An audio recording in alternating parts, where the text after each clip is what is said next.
السلام علیکم ناظرین، میں ہوں محمد حفیظ خان، ٹوڈے ود حفیظ خان کے ساتھ، اور آج ہمارے ساتھ ہمارے دیرینہ دوست ریاض شاہد صاحب بھی موجود ہیں، اور آج ہم آپ کے لیے ایک بہت اچھوتا اور منفرد ٹاپک لائے ہیں، اور وہ ٹاپک ہے کہ ہمارے ہاں پاکستان میں دوسری شادی کرنے پر جو محدود پابندیاں ہیں یہ کب لگی، کیوں کر لگی، اور ان کا پس منظر کیا تھا۔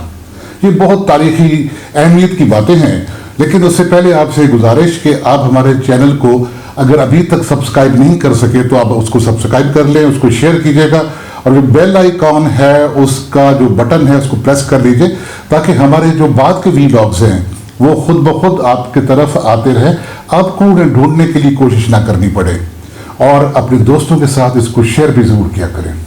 تو ریاض صاحب کیا حال ہے، کیسے ہیں آپ؟ سر میں بالکل ٹھیک ہوں سر، شکریہ۔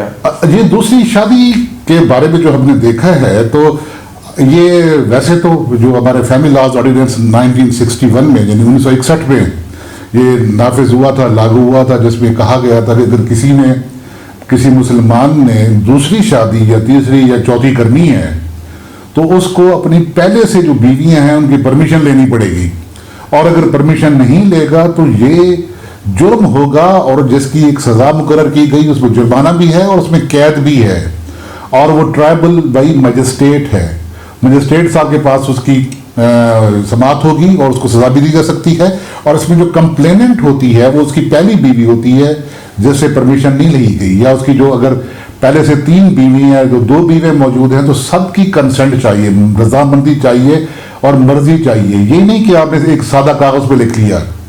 اس کا بھی ایک طریقہ کار ہے کہ وہ کیسے یونین کونسل میں جائیں گے، کیسے درخواست دی جائے گی، اور یونین کونسل اس کو ایک سرٹیفکیٹ جاری کرے گی رضامندی کا۔ تو اس کا ریاض صاحب کیا پس منظر تھا؟ یہ جو قانون جس کا آپ ذکر کر رہے ہیں، یہ 1961 کے مسلم آئلی قوانین کا آرڈرز جو ہے وہ اس کا، لیکن اس کا پس منظر کیا تھا؟ پس منظر اس کا بہت دلچسپ ہے۔ اسلام میں تو بہت اس کا جو ہے وضاحت سے ذکر ہے، اور اس پہ کوئی بہام نہیں ہے۔ ہوا یہ تھا کہ ہمارے ایک پرائم منسٹر تھے محمد علی بوگرا، جو جن کا تعلق بنگال سے تھا، تو وہ جب پرائم منسٹر تھے تو انہوں نے ایک پہلی ان کی بیوی تھی، تو وہ کسی سفر کے دوران، سوری ٹو کٹ، ہم یہاں اپنے ناظرین کو یہ بھی بتا دیں کہ محمد علی بوگرا صاحب پاکستان کے وزیر اعظم کب رہے۔ وہ پاکستان کے وزیر اعظم رہے 1953 سے 1955 کا جو پیریڈ ہے ان کا، اور انہوں نے یہ عہدہ تھا پاکستان کے وزیر اعظم کا سنبھالا خواجہ ناظم الدین کے بعد، اور جن صاحب نے انہیں سٹیپ ڈاؤن کیا وہ بھی ان کے ہم نام تھے، لیکن وہ تھے چودھری محمد علی جو اس وقت وزیر خزانہ تھے۔ تو محمد علی بوگرا وہ کسی ہوائی سفر کے دوران ان کی ملاقات ایک ایئر ہوسٹس سے ہوئی جس کا نام فوزیہ تھا۔ اچھا۔ تو وہ کچھ عرصے بعد ان دونوں نے شادی کر لی، جی، جبکہ پرائم منسٹر کی پہلے بھی ایک بیوی تھی۔ شادی کے بعد وہ ان کی دوسری بیوی، اس کا آنا جانا پرائم منسٹر ہاؤس میں بھی ہوا، اور وہ وہاں کی انیکسی میں قیام کیا کرتی تھیں، اور پرائم منسٹر کے ساتھ بعض جو تقاریب تھیں وہاں بھی جایا کرتی تھیں۔ اس کا رنج جو پہلی بیگم تھی پرائم منسٹر کی، ان کو بہت زیادہ تھا۔ اچھا۔ اور انہوں نے اس وقت بیگم رانا لیاقت علی خان جس سے ان کی دوستی تھی، وہ ان کے پاس گئیں اور ان سے اپنے رنج کا اظہار کیا۔ اب بیگم رانا لیاقت علی خان کا جو ایک زندگی ہے وہ بڑی دلچسپ ہے۔ بیگم رانا لیاقت علی خان جو پیدا ہوئی تھی تو وہ ایک ہندو برہمن گھر میں پیدا ہوئی تھی۔ ان کے والد ایک وید تھے، حکیم تھے، اور اس کے بعد رانا لیاقت علی خان جب بڑی ہوئیں تو وہ اس کے بعد وہ کرسچن ہو گئیں، اور ان کا نام آئرین پن تھا۔ یہ جب لکھنؤ یونیورسٹی میں MA کی طالبہ تھی، تو اس وقت ایک چیریٹی شو کے سلسلے میں یہ ٹکٹ بیچنے، وہ جو سیلاب آیا ہوا تھا بہار میں، تو یہ وہاں پہ لیاقت علی خان سے ان کی ملاقات ہوئی۔ لیاقت علی خان جو ہیں وہ ریلیکٹنٹ تھے اس چیریٹی شو کا حصہ بننے میں، اور اس میں، لیکن بہرحال یہ ان کا ایک تعارف تھا، اور رانا لیاقت علی خان چونکہ یونیورسٹی میں پڑھتی تھیں اور غالباً ریاض صاحب اس وقت جو لیاقت علی خان تھے وہ ممبر پارلیمنٹ تھے غیر منقسم انڈیا کے. بالکل سر جی ممبر پارلیمنٹ بھی تھے اور لیاقت علی خان پہلے سے شادی شدہ بھی تھے اور ان کے بچے بھی تھے.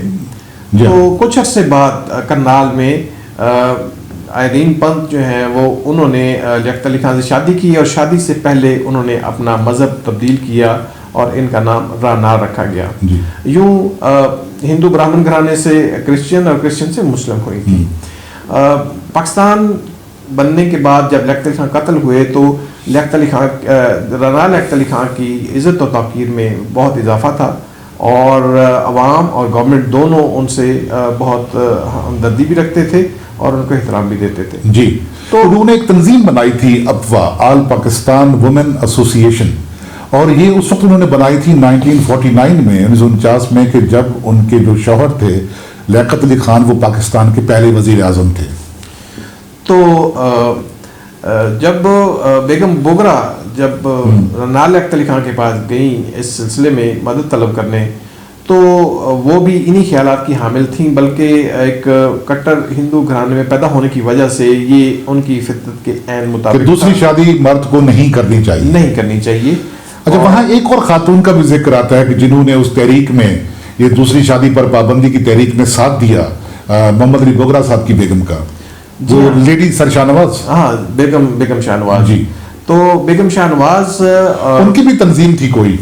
جی بالکل انہوں نے ایک پریشر گروپ بنایا تھا جس کو United Front for Women Rights کا نام دیا گیا تھا اور انہوں نے باقاعدہ تحریک چلائی احتجاج کی اور چونکہ ان لوگوں کی ممبر پارلیمنٹس جو تھے ان سے راہو رسم تھی تو انہوں نے اپنا زور دلوایا. چنانچہ جو گورنمنٹ جو ہے انہوں نے اس مسئلے کو ڈسپوز آف کرنے کے لیے سپریم کورٹ کے اس وقت کے ایک جج تھے رشید صاحب کی زیر سربراہی ایک کمیشن بنایا گیا جس میں علماء بھی شامل تھے اور تھانوی صاحب بھی اس میں شامل تھے. احتشام الحق تھانوی اس میں شامل تھے. احتشام الحق تھانوی انہوں نے اپنا بڑا تفصیل اور اختلافی نوٹ دیا تھا. انہوں نے اپنا اختلافی نوٹ دیا تھا اور لیکن وہ رپورٹ کبھی پبلک نہیں کی گئی. یہاں پر ناظرین کو ہم یہ بتا دیں کہ وہ جو جسٹس عبدالرشید کی سربراہی میں جو کمیشن بنا تھا انہوں نے جو رپورٹ دی اس میں یہ تھا کہ